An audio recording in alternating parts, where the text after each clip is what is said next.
Today was not an easy day. It's not easy. But I also have in mind that which days I have to concentrate on which one. We've been blessed that Pay Concept is a machine. We have people that it works. And then Tuesday is something that we started out of our passion. It was a project between myself, my Mumtaz, my son who's 11, who's very much a leader in his own right. Hi baby, hop in the Lamborghini. I'm needy, on me only, I'm needy. Hi baby, hop in the Lamborghini. Left for a minute, I do not sweat it. Look at the cash I'm spending. There it goes. Maya's here. She's born. She's a breadwinner. You're building what you're building. Time comes, say, hey, time for you to come work with me, or what was the or? Come work with me, or be a housewife? Be as you want. Be as you Either want. stay where you are, Okay. right? Or let's concentrate on this and build something so we can both go on vacations together. Right? We can all do things together. That's why we made that choice of suffering. Right? My first paycheck was, I still remember when I started working, I started working for somebody in payment processing business. Learned some hard lessons really fast. But I believe my first paycheck was maybe 3 or 4 months down the road, and it was only $300. And I brought it home. And I told her, look, it's $300. I think I should go back to what I was doing. And she said, no, it's $300 today. Tomorrow it's going to be next month and the month after. She said, is this what you truly believe in? And I go, yeah. And she goes, I believe in the same. So let's get going. And so let's get going. Let's wake up early in the morning and get going, right? Yeah. So I think since then I knew that this was a path. We were both in it for a long run, and there's no choice. You built it, and you built it, and you built it, and you built the life you want, and so we built it together, and then we ventured off in a couple of different, not directions, but we brought in a couple of different concepts. We were always very much. We're in love with social giving and social aspect. I mean, we both have, between myself, my daughter, and my Daz, I think we put together have over 40 years plus experience in serving nonprofits in different capacity, right? And so we wanted to be at a point where we are able to make an impact or help people make an impact. We're not here to change the world. I don't think any one person can. But at least be the part of the community, be the voice, sit on the tables, be in a position where your voice is heard, not just by complaining or asking. You got to earn your way in. And that's what we did. Just earned it. What made you say that to him? Let's unpack that. I'm sure you're thinking that too. To you to say, hey, no. If you believe in yourself, keep going. I mean, if I was in your shoes, looking what I'm hearing, I'd be like, no, go back to your job. You had a business. What do you think? I mean, I want to hear her answer. But Yeah. What's your thoughts? I don't know. I'm sure it was hard, but it was. But like what Abdullah mentioned, right? He didn't feel fulfilled. And what he did leave behind was he was also very much involved. He would try to give, his time back to the community. He was actually on the nomination board by City of Orlando Mayor Betty Dyer. And then before that, he served on the Minority Certification Business Board. So he was very much involved, but he wasn't able to give as much time as he would have loved to, right, back in the community. Give back time to, children, right? At that point, of course, I was pregnant second, and my daughter was very young, as Abdullah mentioned, and wanted to create that lifestyle, right? To give back to the family, to community, built a legacy, basically. And being able to go into something where he could scale it. And so I really saw his drive and, of course, believed that anything you put your mind and heart to, you can achieve that, right? So that was my reasoning to, hey, go live your whatever you believe in. It's interesting. It reminded me of my situation. So the stroke happened. my job as a director of marketing for a startup, second in command, and they let me go. And they're like, hey, we didn't know how long it's going to take you to get back. So I go back. True story. I'm crying on the way home. I'm like, oh my God, my in-laws, my wife, my mom died. My uncles, her brothers, my mom was very close to me, my mentor. What do they think about me now? And I remember going home and sitting with her, and she gave me an open arm hug and said, it'll be okay. And her parents came up to me and shout out to my in-laws. And to this day, I am so grateful for them. They came and gave me a hug and say, son, you'll be okay. And then the more important thing was sitting there scratching my head, like, what am I going to do? I'm going for interviews, Zoom interviews, and Abdullah, I couldn't speak. I'm like falling apart. And every time I'm done with the interview, she's like, how'd it go? I'm like, yeah, I bombed. And she's like, you know what? Like, you're like a people person. Just try real estate, dude. And something she said to me really, till this day, I do some keynotes on stages, and I talk about it. She said, listen, babe, just go, just sell a house. Just sell one house in 6 months. She wasn't even sure. I wasn't even sure if my brain would be at full capacity. Most people don't think my brain is ever full capacity. But she's like, just do something. And the fact that she said it to me, I felt so relieved. Mm-hmm. Okay, the pressure is kind of off, and let me just go try real estate, just have fun with it. And she gave me a thing to, hey, try one house in 6 months, and I sold like 7 houses in 6 months. Yeah. I sold my first house like in 3 weeks.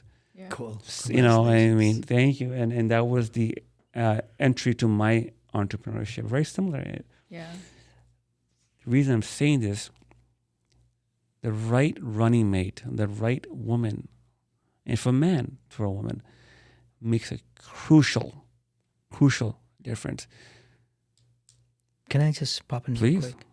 I think I have this blessing of reading between lines, and I truly respected what you said, that your in-laws came in and they supported you, right? Taz could have walked away, but Taz tells me sometime in secrecy that her father always told her that you stick with Abdullah and Abdullah will be successful. Wow. Right. So the point is, I mean, there's already common. Look, it's not something that we were born with. It was instilled in us. I mean, you know, why parents could have said, yeah, he's a loser. Get the hell out of here. Oh, yeah. Right? They could have. Yeah. And it would have been all over. You know, when I decided to change my career, I'm pretty sure she talked to her father. Look at this fool leaving all this behind and wanted to have a life of meditation and time to spend with kids. Yeah. But she tells me that her father had totally a different opinion about that. Yeah. And so she had belief in me, but she did not have outside influence who were closest to her guiding her the wrong way. Oh, that's So important. It's so crucial. So important. I'll right? tell you this much. My in-laws were not very adamant. They were not very open in the beginning. And that's another story was shared some other time when you don't mind me sharing a little bit. Mm-hmm. You know, I was coming from a broken family. My mom died. My dad was divorced. My dad had never been part of my life. So I was raised by my uncles, my mamos. And here I meet this beautiful girl who's a pre-med. And at that time, I was just a player in South Beach, Miami Beach, having fun. And I met her. I fell in love. And I told her, I'll do anything to marry you. I'll get a PhD. And boy, you said PhD in physics. Physics. Okay. Wow. I was like, okay. And I meet her parents. They and I went to mom, and God bless her. Her first reaction was no. And I get it. I have two daughters myself, and I'm like, I look at, and I had to prove some things. I went to school. I proved a lot of things, but then eventually she and I had a one-on-one conversation, and she said, look, my daughter sees something in you, and we believe in you, and we're going to give you a chance. So, you know, I just imagine if she would say no. It would have been over. No way. We have other proposals with parents that are settled. She had other proposals where parents were very well-settled families in South Florida for years, and, you know, and we can go with that. Because in paper, on book, that's a much easier route for my daughter. But she believed in me, and you won't believe it, who's my biggest fan of my podcast. and my branding and my marketing is my mother-in-law. Every day she'll send me a DM or a message saying, "I'm so proud of you. Oh, good job. Amen. Keep it up." You know, and so things come around, right? You know, so Amen. I'm But so. it's so funny because now that your parents, you look back and you're like, yeah, I would never I let wouldn't have done you that. marry my daughter I either. wouldn't have. I wouldn't have not done that. You I know? still wonder why her parents let me marry her, but You know. I was a good boy at the time when she met me, somewhat. Tell me about his good boy, bad boy days. I mean, you know, he said he skipped over in the beginning. When you first met him, was he right by the book, right straight laced, you know, and or was I guess I wasn't his first girlfriend, right? okay? Better way to put it. Yeah. Good way to put it. But, let's say I never had to stand in a line if I went to a lounge or a club, right? Oh. That gives a lot. So. So nothing else. Something else we have in common And too. it's- Okay. Yeah. So, no, but I think he's very what's the word I'm looking for? Trustworthy, friend, loyal. Loyal is the word. So yeah, I think there was a spark where I knew he was the one and I could trust him, and I saw something in him. So I guess Wow. that's why we're here today, 23 years later. 23 years later. Wow. That's remarkable. Will you have any thoughts you want to put in there? No, It's a lot to unpack. it is. It is. You But know, like you right? said, it's a journey. So I'm sure, I'm sure that journey went through, and the versions of you change also as you mature and go through different obstacles, especially with having children or changing careers. How was Maya's situation in the marriage? I mean, for some marriages, it could be like, wow, this took up a toll. Was it something that brought you guys closer, or was it difficult? Was it a journey up and down? I mean, describe that time in your life. I think it really definitely brought us closer. Maya's definitely a daddy's girl. Oh, wow. Thanks to the fact that she was the youngest volunteer back then. It was Arnold Palmer Hospital when he was not built yet. She was the youngest 6-year-old volunteering, talking to NICU parents, giving them hope. And thanks to the time that Abdullah gave in taking her to the hospital,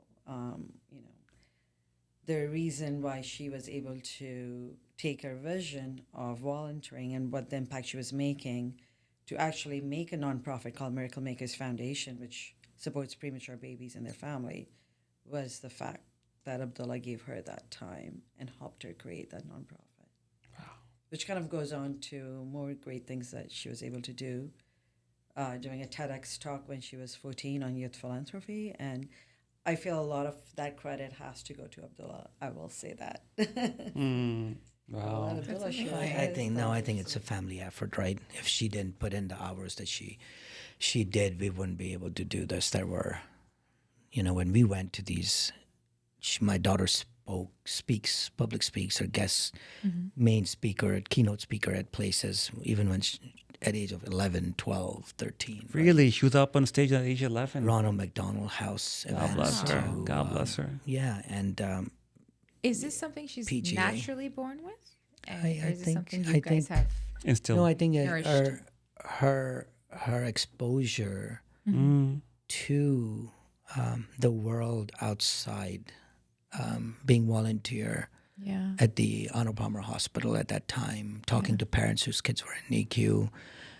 They would want to see Maya. Maya would go there at least once a month or whenever the doctor wanted her to come out there and just speak to a parent. And there were many times where parents would touch her fingers and touch her hair and ask her to spell her name, just because they had no clue that their kid who's going through the same situation as ours did could turn out to be this amazing, awesome human being who walks on 2 legs and has 2 hands and can speak and has 2 eyes, right? And so she's been involved in that for the very young age. And yes, we probably helped her get there, but it was always her decision, every time. Do you really want to do this? Do you want to sacrifice this day to go this because they want this? Yeah. And her answer was yes, yes, yes, yes, yes. And then not too long ago, she told me this is what gave her her identity, right? Gave her this joy in life that she could actually be a hope for somebody. And that's what driven her in her life. And now she's she's at school. And I think, she's always wanted to go to this school that she's at now and pursue medical. And she has a couple of different choices what she's going to do, but she's going to go to the path that she's been involved in for such a long time. And along the way, she has met some great, amazing people who are her mentor. And so we are very blessed to be in the community. Her being around the community that actually supports her and understands her, understands us, and that gives us our fuel to grow. Because we are really picky about who we hang around with. Interesting. Right. There's a very shallow belief I have in life that doesn't like me to share often with people, but I do share when I mentor or speak to people. But the point is, it's the people, your network, in the financial thinking, your network is your net worth, right? But what she doesn't like is, I will tell you, if I had to give any advice to anybody younger who was in marriage or who was even coming up in the professional world, Please. I see every relationship as a transaction. And my wife does not appreciate that. And she'll tell me it's not the way to say it. But understand that every person you meet has to provide you a benefit of sort. Financial, emotional, right? It's emotional, financial, Mental. spiritual. Spiritual. Yes. Right? Better word. So for me, it's emotional, spiritual, and financial. If I don't see any of those three things check off, it is not the time I would want to spend. And I learned that really late in life, right? But time is precious. And I think you learn these things and you figure out the people you want to be around with, and you know that they gain something from you. You cannot be just a receiver all the time, but they gain something from you. You gain something from them. We were blessed that we have a community that help even our son does great things, right? And because there are people out there who support us, we think of thoughts and we'll go out there and we'll find people who will help us make this happen. So I think it's truly is who you surround with is who you're going to be like. And if there was any advice for somebody who's listening, who's in high school now, I will tell you, your network decides your net worth. Nailed it. It's that simple. Nailed it. You nailed it right there. That's, I have a question. How did you create this community that you had your kids around? Was it because you were always involved with philanthropic work, or because, obviously they say your kids are a product of you, right? So if you're modeling that, they're going to obviously channel that. And I think just, you speaking about Maya, I'm so intrigued. I really want to meet her now, but, I would love to kind of see how I can instill those values in my children, and just trying to cultivate what they want to do, but in a very healthy manner, and getting them around the right people. How did you create that community? Oh, wow. My turn. Around people. Keep your personal life personal. People are always intrigued of what they don't see. You put everything out there, everybody can see it, right? As far as your kids are concerned, I think from the young age, we have always been very open to our kids, not by saying we don't have money, don't spend. Money is in abundance. Right? She reminds us this every morning, right? Wealth is there to grab, right? But open communication. When we started this journey from a big house, we moved into a 1,200 square feet apartment where I could hear my daughter next door when I was working on the dining table. And we did that for many, many years till we moved into the house we are now, and then another house, right? And we were always very open. We never argue in front of our kids. Never. Yes, every marriage has ups and downs. Of course. We will either leave the house, go somewhere else, and tear our lungs off if we need to, right? But come back home holding hands because what needed to be said was said. And that's it. Because nobody can fix whatever happened. Let's figure out how to not make it happen again. And that's something else that she taught me, right? And then also, when you're giving, when you're doing something kind, your kids need to know. It's a simple thing, right? When we write our checks to give donations, you know, in our belief, we give zakat or dason or however you call it, but then other charities as well. And we will let our kids, you know, here you go, this is what we're doing. And look, oh my God, Dad, I could go buy this from this. I go, yeah, I know you could. But this is going to make such a big difference, and this is what we're going to give. You should know that these zeros or this number shouldn't keep you, shouldn't control the life you have, because everything you have is because of somebody else or somebody else's fortune, right? And that I heard it from a very wise man that said, I might look rich to you, but what I make is not mine, it's the people that I have, that the people who are beneficiary to this, right? And he didn't mean his close family either, right? So we are very open with our kids. There are things that I have done with my daughter now that some parents would think is just not, how should I say, not mainstream, right? Unconventional. Unconventional, right? Yeah. There's never been a fear instilled in them. But we are in our household, we are very open with communications and our thought. And we talk everything over that we need to do, from giving a donation to facing a challenge that we need to resolve, because that's the way our kids going to learn. Wow. And it is amazing that my daughter can tell me that it was so cold and I missed my classes today, Dad. I would have never been able to tell my dad. Yeah, because of fear. Shit, you're going to college, girl. Get yourself together. You were just in Houston. You went home, and now it's cold weather, and they turned classes digital, and you missed all of them because you slept through. But you know what? I have done many of those. So when I hear things like this, I go, "Wow, this ain't compared to nothing of what I've done." Yeah. Right. So, but the point is, for me, I think ignorance is a bliss. I don't worry about a lot of things in life. Whatever I need to know, she'll tell me. Whatever I don't need to know, she'll never tell me. And some of our friends do think that we are just full of it, because they'll come back and they'll say, hey, did you know this? And I go, no. She goes, how did you not know? Didn't I tell Taz about that? And she didn't tell you? You guys don't communicate? I said, you know why? Because it didn't concern me, and she thought it wouldn't matter. So I don't need to worry about it. That's amazing. Right? Wow. Yeah. But I think same thing with our kids. And Ed, if you want to add something, but I think it's full-fledged open communication, good or bad. Kids need to know. Don't argue in front of your children. Yeah. And let's not be upset. Good piece of advice you gave. Yeah, for us too. We are very, how you say, I'm cleaning the closet in my personal life as well with friends and stuff. If someone doesn't bring you value or doesn't give you an open opportunity for you to bring value to them, and and I believe in law of attraction. You guys familiar? 100%. You guys believe in it? Secret. Oh, right. Yes. Amazing. Turned my life. Us too. It changed our life.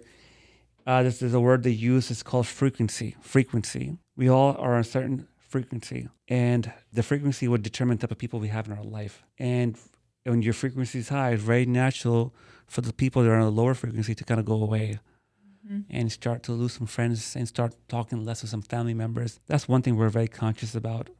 It's one of the reasons why we left South Florida. I want to say this. Yeah.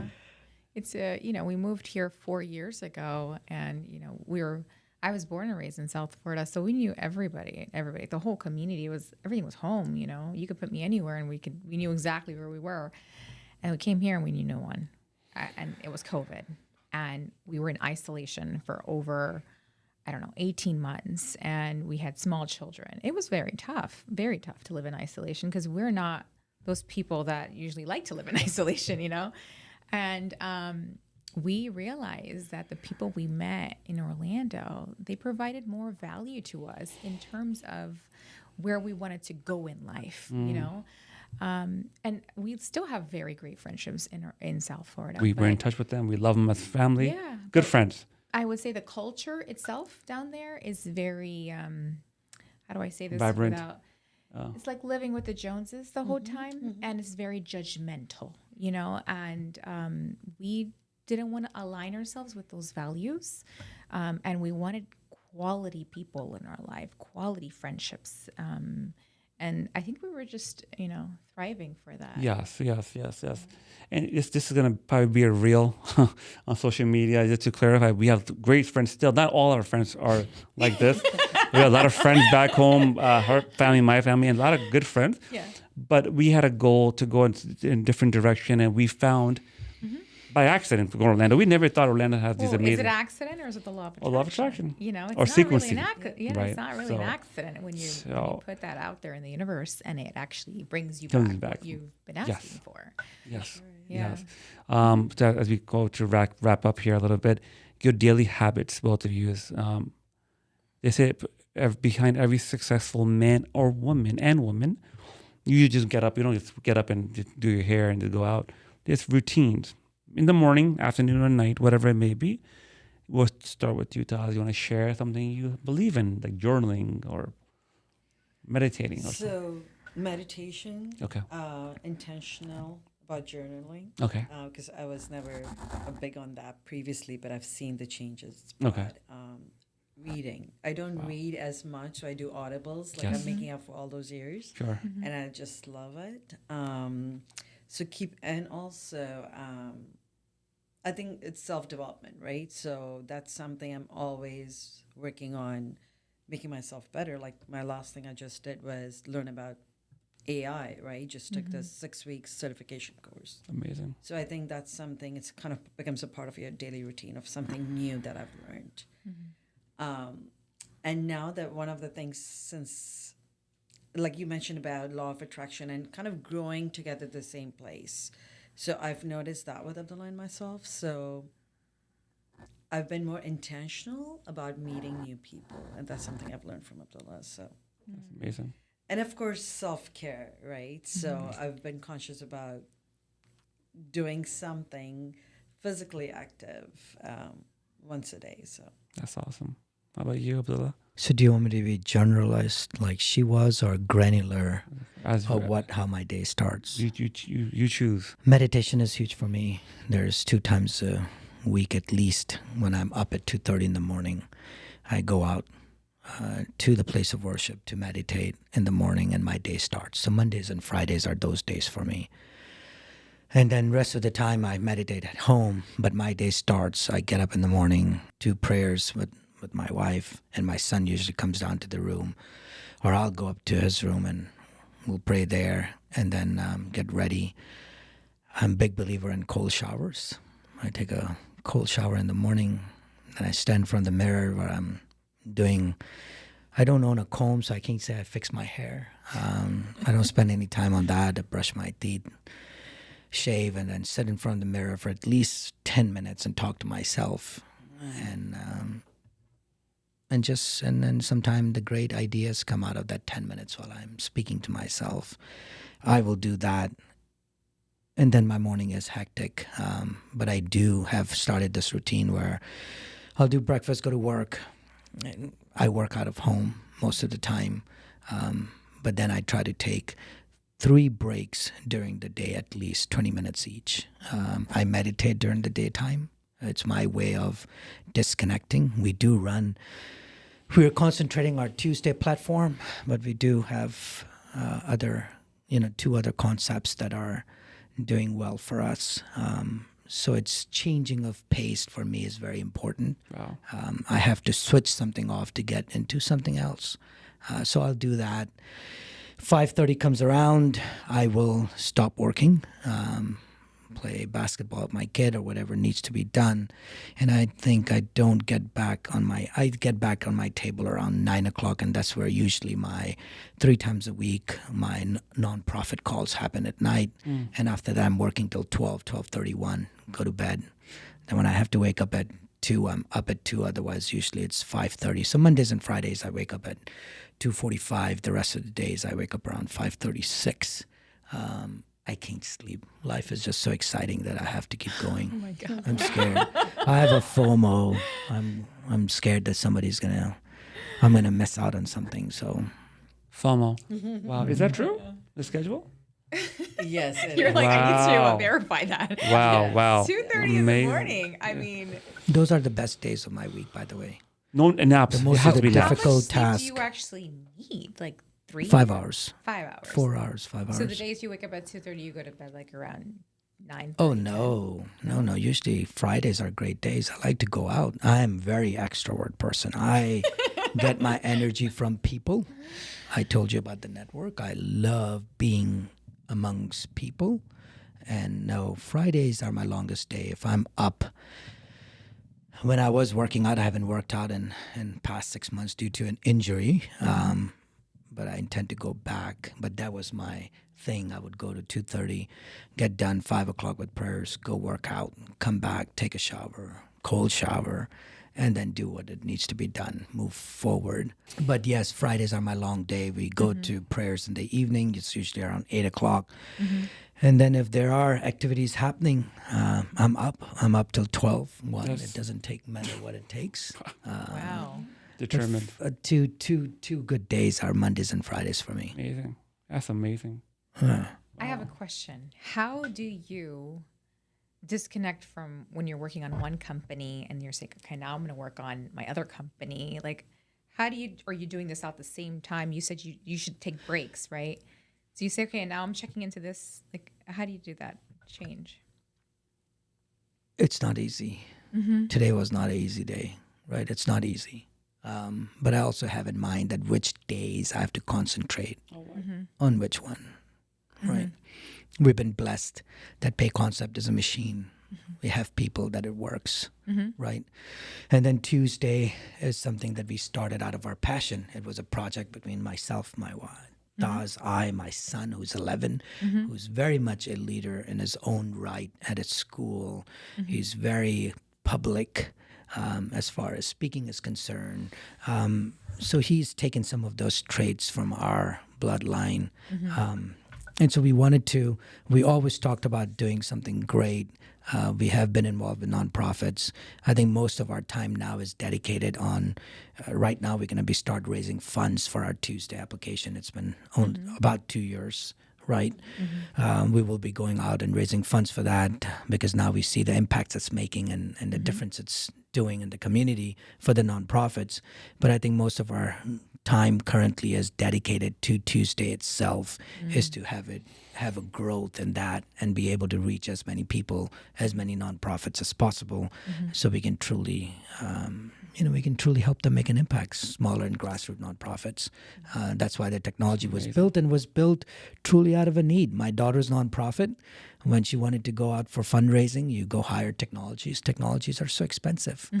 But then when I speak to all the other people, administrators who are running nonprofits or sit on the boards, and when you look at their books and you go, wow, you have so many different technologies, are you even using them? But you're paying $2,000-$3,000 for subscriptions for stuff you don't know how to use. And it felt like there was such a big void in it. And we started working on that project 7 years ago on a Google Doc. Every time I would have a frustrating conversation with one of the administrators of either a church or a nonprofit, I would come home and say, what if I could do this? What would be the result? And during COVID, she saw that I was gonna, bite myself to death because it was so boring. I couldn't go outside. I couldn't be on the boards. And she said, I think it's time. My daughter and they all got on it and said, I think it's time we should start this project. We're at home, so let's do this. Keep our developers occupied, employed. Don't let them go, and let's make a team and do this project. So we started to build this right when the COVID was just 6 months in, correct? It was an idea that took off. One of my daughter's mentor, and the one that she has shared stage with previously as well, he's a very known personality in nonprofit vertical in Central Florida, even in the nation. And he was one of our first supportive advisor. He encouraged us to go to an incubator program. That was different. I've built everything on my own for myself. There was no such thing as incubating anything for anybody. Got selected to a global social enterprise incubator program. It was a global program. We got accepted during COVID. We graduated from there and realized what we thought was either my personal problem or a problem with the nonprofits that I was serving is actually a problem across the board for smaller grassroots, medium nonprofits. And what I think that I wanted to build to help our family, our daughter's nonprofit, actually can work for other nonprofits as well. That was a great encouragement, and we were able to move our project and do it in a bigger scale.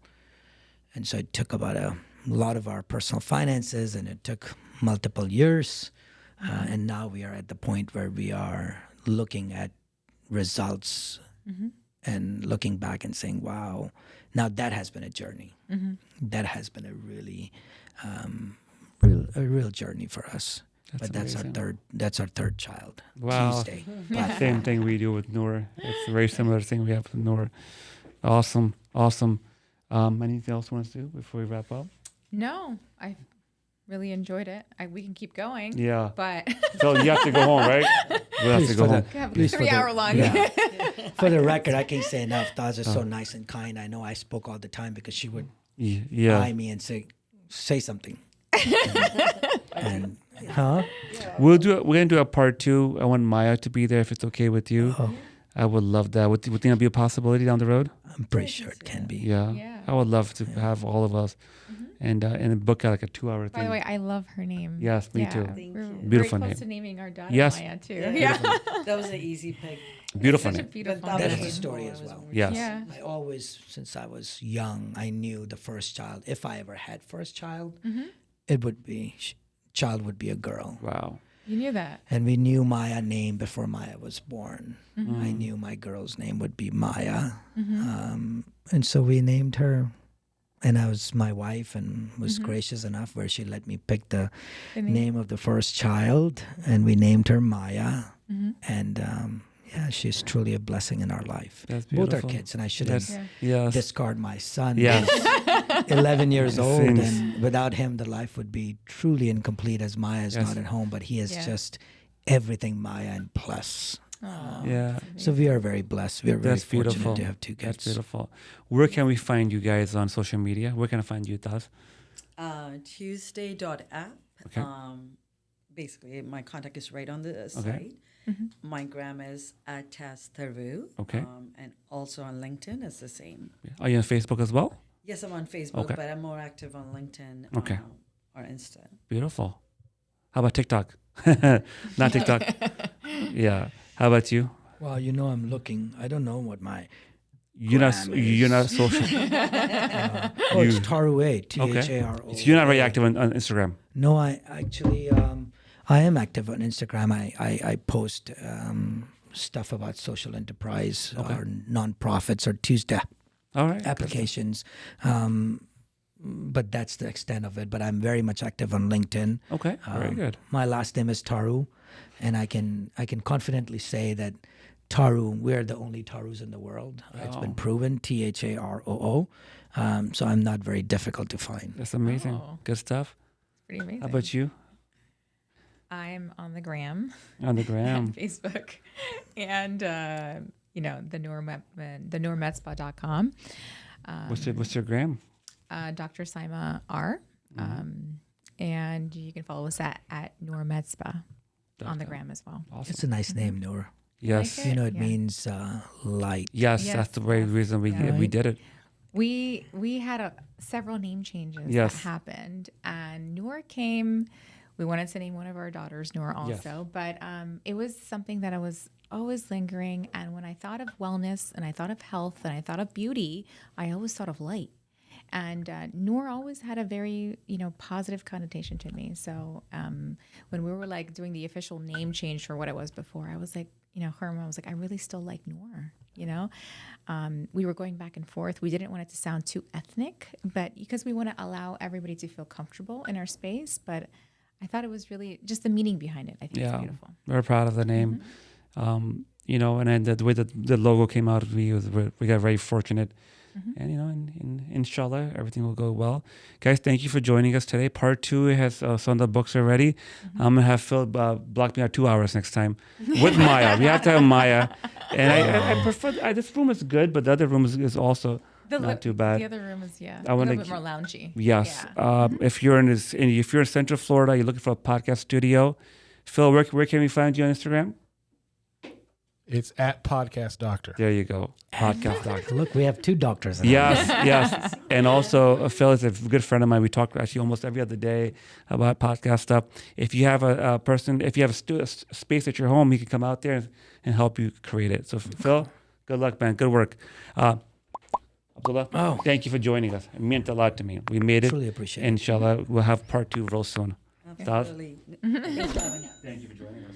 Should we just do it too? Yes. Well, then I think we should. Yes. That's right. I left out, right? Can't wait to check out new room. Yes, please come.